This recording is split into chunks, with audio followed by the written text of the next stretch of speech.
The chair that I'm donating, and Johnny Tucker is donating to the museum today, was my grandmother's chair. It belonged to Ruth Fretwell Beatty McGill.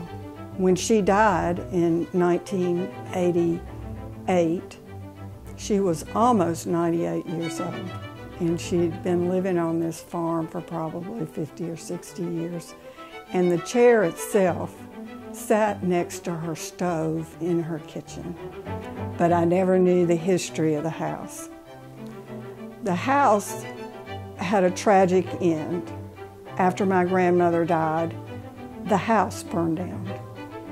The miracle, and the miracle of the chair, is that this chair was undamaged. My mother came to North Alabama, where I live, and told me the story of everything we had in our fire restoration tent. She went from thing to thing, and what she told me was this was a chair that had been given to J.J. Fretwell by General Wade Hampton for his service to the Red Shirts. What we found out was this chair is one of the oldest South Carolina chairs that had ever been on the Antiques Roadshow. I found out that the legs of the chair were cypress, and that is one of the earliest wood used for furniture making in the upcountry. It's probably late 1700s.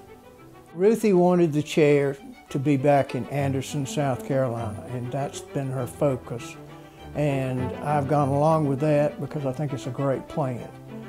While it was here, it's been secure. It's so elegant and simple that people that have been in this house and have seen that chair really weren't aware of its age or its significance. So it's just one of those chairs that needs to be in Columbia with the State Museum. This would be the third oldest piece of furniture that we have in our cultural history collection.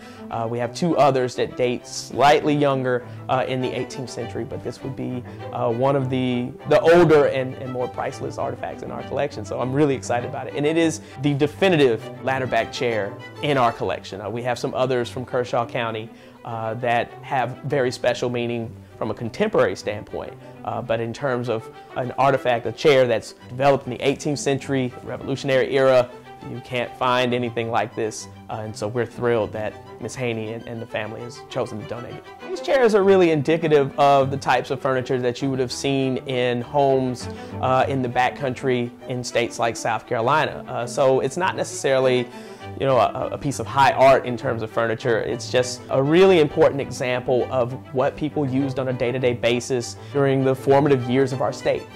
So we're excited that we were able to acquire a piece like this, which really will connect our visitors to the post-revolutionary era and the really important formative decades of our state's history. What did people sit in? Right? How did they create furniture that they used in their homes? This is an artifact that I think can tell that story, and of course its history and how it's passed down from generation to generation allows us to get into some really interesting family and political history as well.